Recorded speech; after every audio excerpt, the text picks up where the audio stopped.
What is going on, guys? Welcome back to another edition of the Lucrative MMA Betting Show. This week, we are back in the UFC's Apex, the small cage, so you know it's going to be very violent. We got Michael Morales, surging contender, potentially the next title challenger, or at least one of them, and he's taking on Gilbert Burns in the main event. Now, this is not a very name-worthy card, but we still do have some other bangers. You know, anytime Paul Craig is in the octagon, chaos just happens, and he's taking on Rodolfo Bellato in his co-main event slot. Sodiq Yusuff trying to bounce back off that brutal Diego Lopez KO, taking on surging contender Mairon Santos. He's a young guy, but he could do big things in the division, so very much excited for that one. Julian Erosa, fresh off his fight only about 4 to 6 weeks ago, where he almost put an end to Darren Elkins' career. He's taking on another surging prospect in Melquizel Costa, so very much excited for this. At the end of the day, anytime the UFC offers me a chance to make money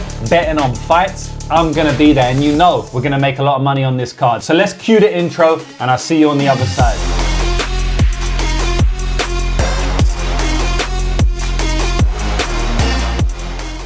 All right, what's going on, boys and girls? This is another edition of the Lucrative MMA Betting Show. Thank you for joining me, and I hope to return the favor by giving you some banging analysis and good bets. Last week we had a up and down card, so the breakdowns that I gave out on the Lucrative MMA Betting Show were very, very on point. And if you listen to those, you probably made a lot of money. We gave out Jack Della Maddalena to beat Belal Muhammad at massive underdog odds of plus 190. We cashed on that one big. It was a very, very great way to cap off the card. I also gave out Natalia Silva specifically to win via decision, and that was easy. You know, it was a 30-27. She cleaned Grasso up, looked like a gigantic favorite in that spot. I also told you that Amin Zahabi and Jose Aldo was a split decision type fight, and a fight that could go either way. And I actually picked Amin Zahabi to get it done, and I said that is the value side, and we saw what happened. It was a split decision type fight, and I'm not going to go into the scorecards, just speaking on the breakdown. Very, very accurate. So again, hopefully you guys made some money on that. Now, the one L we took was Manon Fiorot. I gave her out to win. Unfortunately,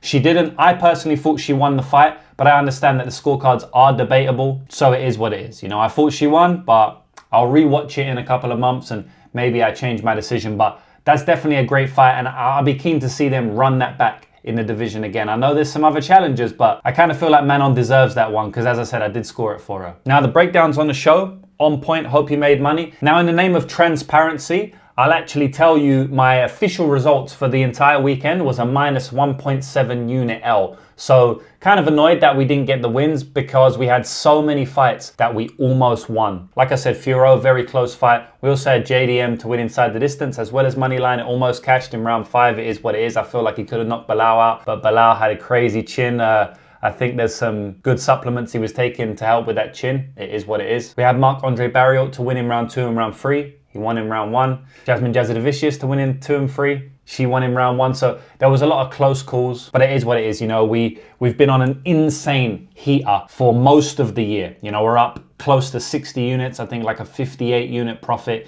in 2025 so far. So, you know, amazing streak that we've been on, and I'm looking forward to continuing that streak this weekend and bouncing back from the minor L last week. So let's get into the card. We have Gilbert Burns taking on Michael Morales in the main event this weekend. Michael Morales coming into this fight with a record of 17 wins and 0 losses. Very shiny record. Gilbert Burns is coming into this fight with a record of 22 wins and 8 losses. So 30-fight veteran for Gilbert Burns. Currently, they have Michael Morales as the biggest favorite on the card by a mile at minus 820. The underdog price tag on Gilbert Burns coming back at plus 570. And man, the first thing that sticks out to me, I think you guys are going to know what it is. It's the price tag. Gilbert Burns at plus 570 seems absolutely crazy. I know Michael Morales is an elite prospect. I know he's 17 wins and no losses. I know he's never been beat, but man, this is a big step up in competition for him. He's never fought anybody on the level of Gilbert Burns,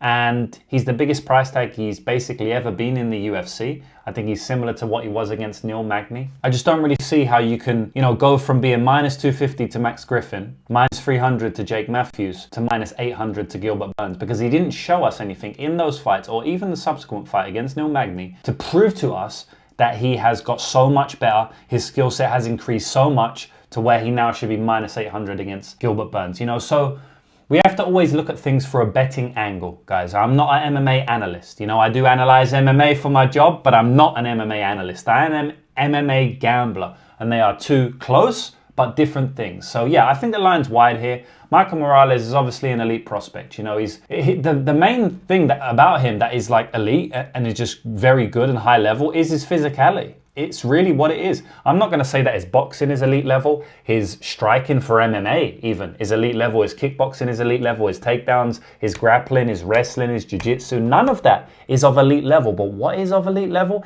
is his physicality and some of his intangibles. He has a huge reach over most of his opponents in a division. He's absolutely massive for the division. He looks weight classes above some of his opponents in there. He's extremely physical, taking down and throwing around other physical guys in the division. People like Nikolai Veretennikov, Neil Magny even. He doesn't usually get tossed around with ease, you know. And Michael Morales, yeah, he was just dominating physically, you know, defending the takedowns, dropped him with a crazy spinning elbow out of nowhere. You know, if someone else throws that spinning elbow, it didn't even land properly. If someone else throws that spinning elbow and it lands on Neil Magny's not getting dropped off it. But Neil Magny got dropped off the spinning elbow because it was Michael Morales. It's just so much force and torque going behind that spinning elbow because the core strength from Morales, you know, the horsepower that he can transfer through his joints and his limbs. Michael Morales has basically got a middleweight or a light heavyweight physicality, and he's fighting at welterweight. It's absolutely insane how physical he is. Outside of that, he's not that good, you know, like he's getting better everywhere, I feel, but he gets hit a lot. He even gets hurt, he gets wobbled, he gets taken down. I've seen him be put into submission attempts. I mean, it's not like there's a lot to dislike about the Michael Morales side if you're lining him at minus 800. Let's rewind to the Trevin Giles fight for a second. So when he fought Trevin Giles was kind of having his way with him early, as Trevin Giles does before he implodes in a lot of fights. You know, Trevin Giles was bouncing in and out of range. He was landing good jabs. He landed a great straight on Michael Morales, and man, Michael got dropped from that. So it's not listed on the UFC stats as a knockdown. But make no mistake about it, it was a knockdown. The only reason he didn't actually touch his bum on the canvas was because the cage stopped him. You know, he was going to fly out the cage if there was no cage there. He got dropped pretty badly by Trevin Giles. His eyes rolled back, and he definitely, for a second, was a little bit dazed and a little bit out of it. His recoverability was very good from that, though, right? He got hurt, but he was basically straight back to recover, and Trevin Giles started to clinch him. I don't really know why, but he eventually did get him down, and he put him straight into an arm triangle. You know, and Trevin Giles is not known for his submissions. He's not known as a grappler or a wrestler, but he did get him into an arm triangle. And I'm just sitting here thinking like, man, if Gilbert Burns has that arm triangle, does he finish it? Like, he's pretty likely to finish it, you know. I think I mean, if Gilbert Burns starts in an arm triangle position, right, which he's not going to, but if he does, like if they're on a jiu-jitsu mat and he starts from the position that Trevin Giles was in, like a drill, right? Let's see you're on the mats in jiu-jitsu practice, you're doing a drill, you have to escape the arm triangle, you start in the position, right? This is a regular drill that happens all over the world in jiu-jitsu gyms. I think Gilbert Burns is finishing Morales 9 times out of 10 in that position, right? And if Giles was able to get into that position, I can't be irresponsible and say there's no way Gilbert Burns gets into that position. You know, because it's not even like he took him down and grappled him, and he got him into that position because he hurt him and then was able to take him down. And I think Gilbert Burns hits just as hard as Trevin Giles and almost a similar style to some of the strikes that they throw. You know, the leaping in and out boxing, the straights. I feel like that can be replicated. Look, it was only one iteration, one thing happened. I'm not saying that Michael's going to get dropped time and time again. He hasn't in the UFC. But, you know, it's clear to me that he has some holes. It's clear to me that Gilbert Burns can capitalize on them holes. And we're talking about a minus 820 favorite, right? So I don't want to see any holes in the fighter who I'm lining a minus 820 favorite. I'll tell you that now, right? Unless the other opponent on the other side is just so bad that they cannot capitalize on the holes. And let's speak about his opponent. It's Gilbert Burns. Now, Gilbert Burns is not a type of fighter that screams to me that he's got a bunch of holes in his game. Like, his game is pretty well put together. He's well-rounded everywhere. He's had dominant striking performances over people like Tyron Woodley. He's had dominant grappling performances over people like Neil Magny. And there's not one area of his game that I would say is, you know, he's got a massive hole in. I guess you could say his durability has not been the best over his career. You know, he got knocked out by Dan Hooker at a lighter weight class. And up at welterweight, he got hurt by Khamzat Chimaev, obviously got finished via strikes by Kamaru Usman, hurt by him multiple times. Jack Della Maddalena, the current champion, knocked him out. So, you know, we've seen Gilbert Burns' chin fail him multiple times. And man, going up against someone like Michael Morales, your chin might fail you. Michael Morales hits so hard, man. You go back and watch that Neil Magny fight. Like I said, the spinning elbow hurt him. Even the Trevin Giles fight that we touched on earlier. Yeah, there's some negatives in that fight for Michael, but he ended up finishing the fight inside the distance via KO. And it was a brutal KO as well. He stepped back, hit a crazy shot, like a step back right hand, I believe it was. It didn't even look powerful. It just clipped Trevin on the chin, and all of a sudden he's doing the chicken dance. You go back and watch the Fugit fight, and he drops him multiple times in that fight, ends up finishing him in round 3. It's just, when he's not hurting you, he's not really pulling away in any aspect of the fight. You know, the fight against Jake Matthews stands out because he didn't really hurt Jake Matthews in that fight. They went to a 15-minute decision, and it was close. It was a competitive decision. Jake Matthews was landing boxing combinations on him in rounds 1, 2, and 3. And it was a fairly close fight, you know? So I feel like this guy, he needs the big moments to really cover a -800 price tags, and even just to win in general, for the most part, he's gonna need some big moments, especially as he starts stepping up the ranking. He's not just gonna be able to out-kickbox these guys because he doesn't have the skill level to do it. He has the power to knock them out. He has the power to hurt them. He doesn't necessarily have the skill level to win a 15-minute striking-based decision. Minutes versus moments are completely different things. We have to understand that. And Michael Morales is a moments guy, right? It means like he's going to knock you out. He's going to hurt you. Most of his finishes are inside the distance. Even in his decisions, a lot of times he is hurting his opponent, right? So is he going to get those moments against Gilbert Burns? It seems like he probably will, man. Like, I mean, this is a 25-minute fight, all right? The first of Michael Morales' career, I believe, at least in the UFC. I know that for sure. And 25-minute fight. So he's going to have 25 minutes to land that blow on Gilbert Burns. I don't think Morales has the best cardio in the world, but like I said, he's got late finishes. He's won round 3s multiple times. So it's like, I feel like in round 4 and round 5, he could easily land the knockout blow as well. I think Gilbert Burns is going to look way better than his money line suggests he will look for basically the entire fight until he gets hurt. It's just almost inevitable that at some point he will get hurt. But man, I'm telling you right now, that Gilbert Burns at plus 570 is a fucking ridiculous line. I'm looking to potentially play Gilbert Burns to some degree here, even just like a half unit bet on him, just to, you know, show my disdain and dislike and disagreement overall with the line. In sports betting, we have to bet where we see value, and it's very hard to pull the trigger on people like Gilbert Burns, or not even people like Gilbert Burns, but it's very hard to pull the trigger against people like Michael Morales, especially when he's -800. It scares us. You know, the price tag scares us. I feel like, and I know it sounds crazy, but I feel like more people overall would probably bet Gilbert Burns at plus 280 than they would at plus 570. I just know the psychology of a sports bettor, right? And most sports bettors are terrible when they lose, right? 99% lose. And I know the psychology of a sports bettor, and sometimes they feel like, oh, plus 570 is impossible to hit. There are the casuals that just play all these plus 500s as well, but I think overall it scares people away, and it scares profitable gamblers away as well. You know, it scares MMA gamblers who I respect away. Like, oh, he's plus 600, he can't win. You know, like Estela Nunes over Loma Lookbumi. No one wanted to play her because she was plus 700, right?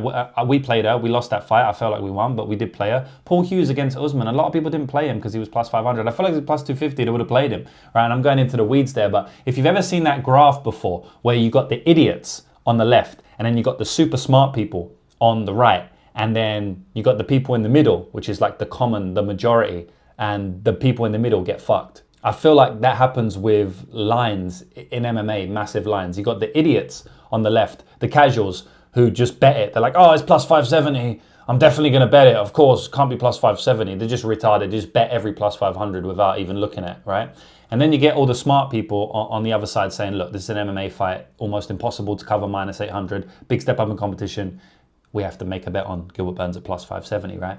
Then you got the people in the middle thinking they're smart, the common majority saying like, yeah, the line might be wide, but we won't bet on it because Michael Morales is a surging prospect. You know, they'll come up with all this crazy analysis, but in reality, the line is just wide. Now, I could be wrong. This is just a prediction, but it definitely reminds me of that graph, at least the psychology behind sports bettors. But yeah, I think my ultimate prediction will be Michael Morales gets a KO in this fight. I feel like he eventually lands on Gilbert Burns' chin. Gilbert Burns looks good, but he eventually gets cracked. You know, I didn't really like how Gilbert Burns looked in his last fight, but he still showed some good things in that fight. Brady couldn't hold him down, and Brady's like one of the best top grapplers in the entire division, maybe, you know, up there in the entire division's history. And Gilbert Burns, you know, was able to get back to his feet multiple times in that fight.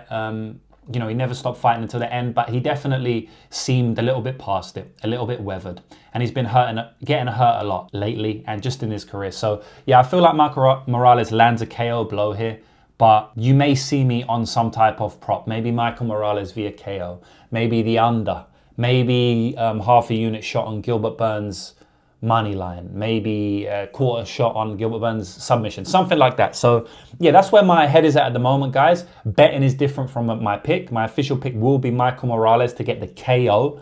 I think that, you know, he hits too hard for Gilbert Burns. He's too physical for Gilbert Burns. Sometimes his accuracy, not all the time, but his accuracy is pretty on point, and coupled with his physicality, he only needs to touch Gilbert Burns to finish him. And, you know, if he is in a dominant position on the top, I think he can go to work with elbows and just be too physical for Gilbert Burns overall, and he will land a shot to win inside the distance. So that's my official prediction, but yeah, we'll see where I end up with the bets, because I feel like there may be some value to be had on some props in this fight. The next fight of the night, we have Paul Craig in a co-main event slot taking on Rodolfo Bellato. So Paul Craig coming into this fight with a record of 17-9-1, with Rodolfo Bellato coming into this fight with a record of 12-2-1. Currently, we continue the trend of massive favorites. This is actually the second biggest favorite on the entire card. So we have the biggest favorite and the second biggest favorite, both on the main and co-main event. And that is Rodolfo Bellato at minus 550 odds, with the underdog price tag on Paul Craig coming back at plus 400. So yeah, first thing that stands out to me again is the line. Like, anytime I see plus 400s, plus 500s in MMA, in the UFC especially, I'm always second guessing it, like, damn, why are they such a big underdog? Because most of the time, the fighters don't deserve to be that big of an underdog when the lines are that big, most of the time. And the reason is because if you get to the UFC, you have some skill set behind you, right?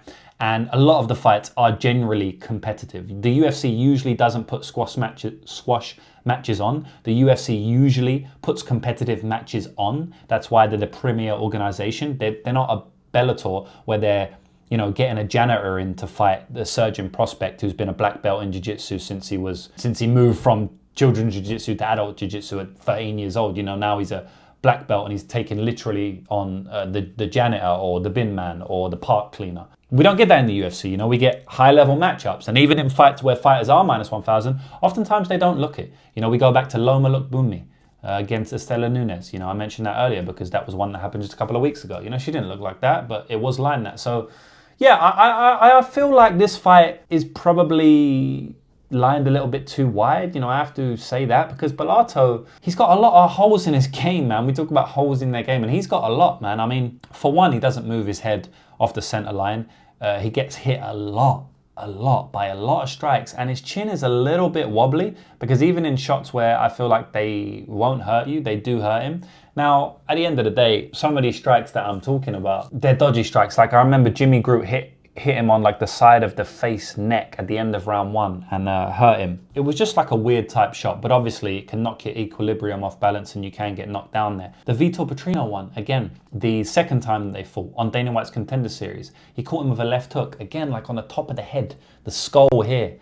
And yeah, he got knocked out from that and he fell very strangely. It kind of reminds me of Johnny Walker in the way that he falls down from a lot of these strikes. Very clumsy, very off balance. Yeah, I feel like he may have an issue with his chin. You know, you go back to the Ihor Peteria fight. Again, the fighters that are landing shots on him, they're landing big shots, they're landing dangerous shots, they are powerful punches. But when it happens time and time again, you're just getting rocked and hurt by a lot of different fighters. You have to step back and say, okay, there may be something wrong with this guy's chin.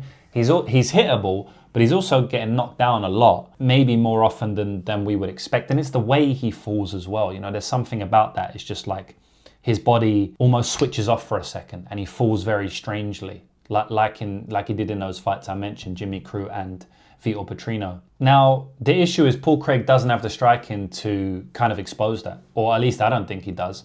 I mean, the fighters we mentioned, Jimmy Crute hits like a truck, massive light heavyweight. Vitor Petrino, massive light heavyweight, physical freak, hits like a truck, multiple knockouts in the UFC. Dana White's Contender Series, brutal knockout over Modestas Bukauskas. I know you guys remember that, who just came off a good win last week. And then Ihor Peteria, not the best fighter, but definitely hits hard, swings hard, and puts his all into his fights. Now, you know, in 2 out of 3 of those fights, he didn't lose, right? He got 1 draw, and then he got 1 win inside the distance. So even though he's getting rocked and hurt, he's got the will to win. He's got very, very good cardio. He comes back late in fights, never stops trying, good grappling, good jiu-jitsu, decent wrestling. So he's a good fighter. He's a good fighter overall, but I see a lot of holes in his game. Now, Paul Craig, I mean, we know what it is with Paul Craig, right? I don't need to bore you. Paul Craig is a triangle merchant. If he doesn't get you in his triangle from his guard, then he's most likely not winning the fight, unless you completely death gas, like what happened in the fight between him and Andre Muniz. You know, he ended up getting a ground and pound via elbows from top position because Muniz gassed out, and Muniz was still competing in the second round there. But man, you go back and look at Paul Craig's fights, and he's basically just spamming the triangle, or at least pulling guard. I honestly feel this fight could play out one of two ways. Either Bellato gets triangled, right? Or Bellato just pieces him up on the feet. Maybe even takes him down, because like I said, his fight IQ is not very good. You know, that is one of the holes in his game. But even if Bellato takes him down, I think Bellato's got good jiu-jitsu. I think he could stay safe. You know, never forget that Paul Craig doesn't submit everyone who he gets taken down by. In fact, a lot of people survive in his guard. Volkan Ozdemir survived in his guard for 15 minutes. You know, in that fight, he kept pulling guard. You know, every round he was just pulling guard, sitting to his ass, pulling guard. Volkan pulled away a lot, but Volkan also followed him into his guard multiple times. And he won. He won there, you know. He won the entire fight, easy, 30-27. Almost finished him via ground and pound from his guard in round 3. You know, the most dangerous place in the world, Paul Craig's guard, Volkan smashing him from top position, almost finishing him. So it's not like Bellato just cannot enter Paul Craig's guard. Obviously, in my opinion, it would be a stupid thing to do. He's got way more of a chance to win if he just stands on the feet, kicks his calf, brutalizes his calf like what he did to Jimmy Crute, lands big punches, probably knocks him out on the feet, right? Maybe from ground and pound after dropping him, because Paul Craig usually doesn't get switched off by just one shot. Usually you hurt him, then maybe you go down and knock him down. But, you know, I also think that Bellato can win from the guard here. So, yeah, I'm going to say Bellato wins the fight. I'm going to say that Bellato wins the fight inside the distance. I think the unders are pretty safe in this fight. Now, I'm not sure about the under 1.5, because I do think that Paul Craig's a little bit of a weasel, could sit to his guard. Maybe Bellato don't want to go in. But I think over the course of 15 minutes, I'd be very surprised if Bellato doesn't find a finish, or Paul Craig doesn't find a meme sub in this one. I've never really seen Bellato in that much trouble with the jiu-jitsu. Usually he's the one throwing up submissions. I mean, Bellato has a good guard himself. You know, maybe Bellato could triangle Paul Craig in this one. It's not impossible. Muniz tried it. And, you know, I've seen Bellato try it before on the likes of Vitor Petrino, who's just an absolute horse. And that was actually setting up pretty well against Vitor Petrino. But Petrino's, like I said, a horse, and he just stood up and just threw him off him. The guy is so powerful, man. So, yeah, I don't expect it to happen. I'm basically just trying to signal to you that I feel like Bellato can probably hang out in the jiu-jitsu here, but it wouldn't be the best option. So, yeah, Bellato to win this fight via KO in round 2 or round 3, or even via submission when Paul Craig is tired. That's going to be my official prediction. The next fight, potentially the best fight on the card, we have Sodiq Yusuff taking on Mairon Santos. So Mairon Santos coming into this fight with a record of 15 wins with only 1 loss, and Sodiq Yusuff coming into this fight with a record of 13 wins with 4 losses. So currently Mairon Santos is the favorite in this matchup, which may surprise quite a lot of people who have followed MMA for a while. And he's minus 135, with the underdog price tag on Sodiq Yusuff coming back at plus 115. So the first thing that initially popped out to me in this fight was the line, because I saw Sodiq Yusuff last week, he was plus 150.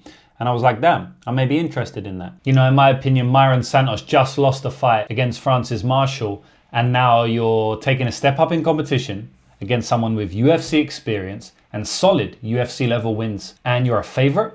You know, first of all, I was like, damn, let me look into that. Why are the bookies lining him a favorite? So then I did my tape research, right? And then I saw Mairon Santos landing very slick shots on the feet. Very, very good sniper-like accuracy against fighters nowhere near the level of Sodiq Yusuff, I will admit. But then I look at Sodiq Yusuff's tape and I see him getting caught, wobbled, and hurt in almost every single one of his fights over the last 5 years. Even in fights that he is winning. I mean, honestly, it is insane. This guy is getting hurt by everybody he fights. Now, I will say, he's not getting finished by them, you know, apart from Diego Lopez. Like, the guy has very, very good recoverability, and that is admirable. But he doesn't have a great chin. Does not have a great chin, gets hurt, wobbled in like I said, in basically every single fight.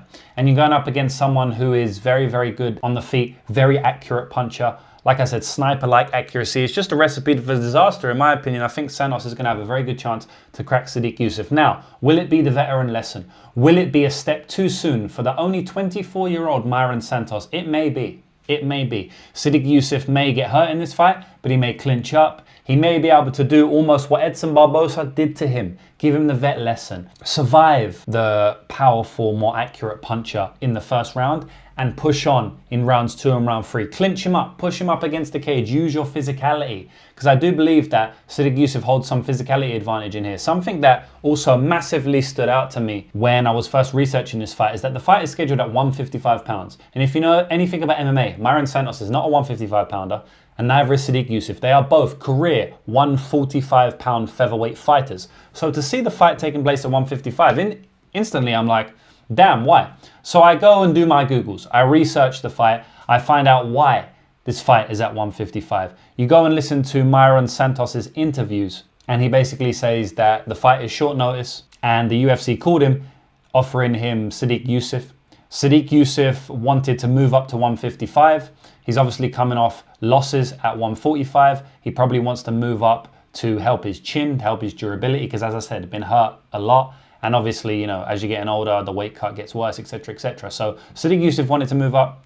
That's understandable on that side. Mairon Santos has now been offered Sodiq Yusuff at 155. Short notice fight, so, you know, he doesn't have to, or he's not able to cut as much weight. But the main thing for Mairon was that this was a massive scalp that he could potentially earn on his record. Mairon said that this is the fight of his life. He said that if he beats Sodiq Yusuff, his entire life will change. That's what he believes. So of course, he's going to take the fight, whether it's at 145, 155, maybe even he would have took it at 170. But I do want to see the face-offs, and I want to see the physicality in this one, because Sodiq Yusuff, in my opinion, is a bigger guy, bigger 145er, a little bit more compact, a little bit stronger. But he is a 145er, right? So I don't think anyone's going to have a massive size advantage, but I don't think Mairon is a 155er at all. I believe that he should fight at 145. He's even fought at 135 pounds before. And while it was a couple of years ago, it tells you all you need to know about the size of Mairon Santos. He's actually weighed in for, I think, all of his last 4 fights at under the featherweight limit at 105.5 pounds. So he's come in a half a pound lighter in basically every fight. So the guy's not a big featherweight. I don't want to see him at featherweight, but in this fight, it's fine. You know, it's basically 2 featherweights just not cutting weight here. So yeah, I'm interested to see how the weight class is going to affect Sodiq Yusuff's chin, because as I said, if this fight's at 145, like, it's probably Santos KO, you know? Is it going to happen at 155? Definitely still could. At the end of the day, the weight can only help your chin so much. Your chin is still your chin. Doesn't really matter how much weight you have on you. If you've got a poor chin and you're getting dropped in all these fights, it's probably going to happen again. So that will be my official prediction. My official prediction will be Mairon Santos via KO. But I do feel like both guys recover well. You know, if you go back and watch the Francis Marshall fight, which by the way was way closer than I initially thought watching it. Like, I understand why Mairon Santos could potentially win that fight. Close fight. I felt like Francis Marshall deserved it, but man, rounds 2 and round 3, very close. And the entire fight was close outside of that big shot at the end of round 1, to be honest. But anyway, when he got hit early in round 1 by Francis Marshall, he recovered very well, Mairon Santos, right? And I've seen him recover well from big shots, decent shots, on the regional scene too. So I wonder whether this could be a fight where both fighters get hurt, both fighters get wobbled, but somehow it goes to a decision. And then I'm looking at playing the under, like I did in the Aldo and Zahabi fight, and it looks like a fantastic bet, but it doesn't cash. I feel like we could see that here. It could definitely be an Aldo Zahabi type beat, but plus 190 on the under 2.5 rounds is looking intriguing to me. I think both fighters have finishing upside. I think Mairon Santos has a great chance to KO Sodiq Yusuff here, and that will be my official prediction. If I'm picking it outright, maybe I should play the under, or maybe a Mairon Santos KO. So my official prediction for this one is Mairon Santos wins the fight. He's too clean for Sodiq Yusuff, too clean a striker, and he lands his shots that gets him the win. I'm also picking Mairon Santos via KO in this one. But like I said, it could also be a decision. Very good fight, boys. Very much looking forward to it. Big advantages on both sides. I just lean that Santos' advantages gets it done for him this weekend. So in the next fight of the night, we got Nursulton, Ruziboev taking on Dustin, Stoltzfus. Now, Ruziboev's coming to this fight with a record of 35-9-2. Veteran of MMA. One of the most fights of the entire fight card. Maybe the most. And then Dustin Stoltzfus coming into this fight with a record of 16-6. Now, Ruziboev is coming into this card as the favorite, minus 280. With the underdog price tag on Dustin Stoltzfus coming back at plus 241. It's funny that Ruziboev has the deepest MMA experience of the entire card, because I feel like we're only just getting to know him. I feel like he's a UFC newcomer to some degree, you know? And we know what it is with Ruziboev. Ruziboev is basically a round 1 KO or almost bust, because he did get a round 2 KO the other day, or the other week, fighter, right? He's going to hit you early. He's going to put them hands on you early. Good boxer, long range weapons, good 1-2, very, very good timing, solid uppercut, picks his shots well, doesn't throw heavy volume, but he does pick his shots very well. But if he doesn't knock you out, he's going to gas out. You can take him down. He's very big for the weight class, so I'm sure he cuts a lot of weight. He's going to get tired, and you can beat him. Now, Dustin Stoltzfus on the other side poses a serious threat to his minus 280 price tag, because Dustin Stoltzfus is a solid grappler and probably the best grappler that Ruziboev has faced. Now, Buckley's just such a higher level than Dustin Stoltzfus. Maybe he's just better grappler and more physical and stuff. But Dustin Stoltzfus is kind of like a grappling specialist, at least the highest grappling specialist that Ruziboev is for, right? And as we know, the blueprint to beat Ruziboev is to take him down, grind on him, wear on him, to be tough, to be durable, or to not be hittable and take him down. Now, Dustin Stoltzfus definitely is tough and durable, but he's definitely not hittable. He's very, very hittable. So that's really where the fight comes down to. Like, is Ruziboev going to be able to land his big shot here? We don't need a long breakdown on this one, guys. It really comes down to you watching the striking, watching the hittability of Stoltzfus, the fight IQ, the game plan of Stoltzfus, and deciding, and the power of Ruziboev and the way he picks his shots, and just deciding, how often do you think Ruziboev lands that KO one blow? Because if you do not think that he lands it consistently and almost over half the time that they fight, or even 60%, then you play Dustin Stoltzfus in this spot, because Dustin Stoltzfus could look like a minus 300 favorite if the fight goes late in round 2, late in round 3, and he starts to get his grappling game going. I really do not see Ruziboev just defending takedowns for 15 minutes here. I feel like Ruziboev probably needs a knockout within the first 7 to 8 minutes. And if he doesn't get it, the fight is going to swing, the fight will turn, and Dustin Stoltzfus will start to get his game going. He will start to snowball against a much, much gassier Nursulton Ruziboev. So my ultimate prediction is going to be a massive underdog pick on Dustin Stoltzfus here. Now, it's not an easy pick for me, and I can very well see a world in which Nursulton Ruziboev lands a KO, and I may actually bet Ruziboev to win via KO in round 1, because I think it's a great hedge, or maybe just a KO because maybe you're worried about the round 2, or maybe KO round 1 and round 2 because you want to hedge the Dustin Stoltzfus side. But I may end up betting Dustin Stoltzfus money line here. I haven't decided. The read isn't super strong, so it's not like a guaranteed bet, but I just want to pick the underdog to signal to you guys that this is a ridiculous line. It's really just based on the first round finishing upside of Ruziboev, which I don't know how much we can trust.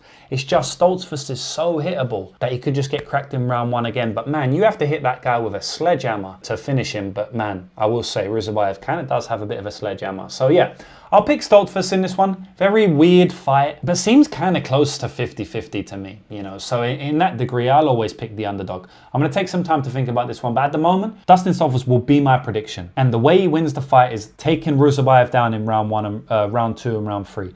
Grinding on Ruziboev, overcoming that early damage, not getting KO'd early, and just grinding him out with a workmanlike performance. I think it's on the table here, but would look very stupid because Ruziboev KO 1 so live. All right, boys, now we have come to the best part of the show. It's where I give you a chance to join my VIP Elite Zone and get access to all of my official picks, get access to me directly in our community group chat, and get access to my long shot prop bets, long shot parlays, and all the other goodies that the Elite Zone offers. All you need to do to enter the competition is to leave a good comment down below, and you will be automatically entered into next week's draw. We're going to spin the Wheel of Fortune and see who has won. So everybody who commented on last week's show has been automatically added into this week's draw and this week's Wheel of Fortune. Let's go. All right, we're going to spin the Wheel of Fortune right now. Who is going to land on? Again, loads of comments. A shout out to you guys. Everyone wanting the Elite Zone, and I know why. Slowing down, who we got here? Sammy Malcolm. Sammy Malcolm, 3860. Congratulations, bro. You just won 1 month free of the Lucrative MMA Elite Zone. I'm pretty sure I've seen you comment on my stuff before, maybe on Instagram, maybe on YouTube. So shout out to you. Happy to have you on board. Very much looking forward to welcoming you to the group chat specifically. You can meet all of the guys, you can meet me and chat it out up on fight nights and hopefully cash a bag this weekend. I'm looking to have a good amount of bets on this card. I'm going to fire like 20-30 bets, but I am going to pick some confident spots and play a good amount of bets on those. Just DM me on Instagram or on Twitter. I'll verify your YouTube. I have it up in front of me right now. I'll save it and then we'll get you in. And don't worry, if you did not win this week, you can still sign up. Just go to sublaunch.com/lucrativemma. Then you'll be able to sign up for a 1 month or a 1 week pass for the Lucrative MMA Elite Zone, where, like I said, you get access to all my official bets. We're currently up 58 units for 2025. We're up over 400 units since inception. You also get access to my long shot parlays, long shot prop bets, and full card breakdowns, every single fight on the card broken down, and regional scene bets and a bunch of other good stuff. Just go to sublaunch.com/lucrativemma and you can find out more about that. I'll be happy to welcome you to the team. And that's really it. Good luck on your bets this weekend, guys. Hopefully we crush it and continue a very solid 2025. Peace.